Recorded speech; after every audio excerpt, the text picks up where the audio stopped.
বিয়ে খেতে গিয়ে দিশার মার দেখেন কি এক অবস্থা, কোমর পুরা মোহাম্মদ ভাঙলো, বাপ্পি ও সুমি আক্তারের শুভ বিবাহ। তো কোমরটা আপনারা ভেঙে জিজ্ঞেস করেন ফেললো কার বিয়ে বিয়ে খেতে গিয়ে। ভিডিওটা কার কাছে ভালো লাগছে একটা কমেন্ট, সাবস্ক্রাইব করে যাবেন, শেয়ার করবেন প্লিজ।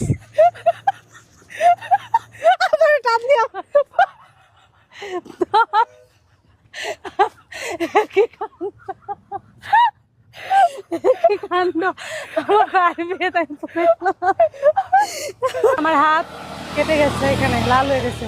আমি পড়ে গেছে, তুই তো আমার টান দেওয়া যায় তুলবি, তুই হাসস। কেউ পড়লে কেউ হাসে, আমি পড়ে গেছি, ওর লিটারেলি হাসতেছে, হাসতে হাসতে ও নিজে পড়ে যাচ্ছে। আমি নিজে কন্ট্রোল করতে পারতেছি না, হাসির ঠেলায় আমি তো তোমার ধর্ম কি করে।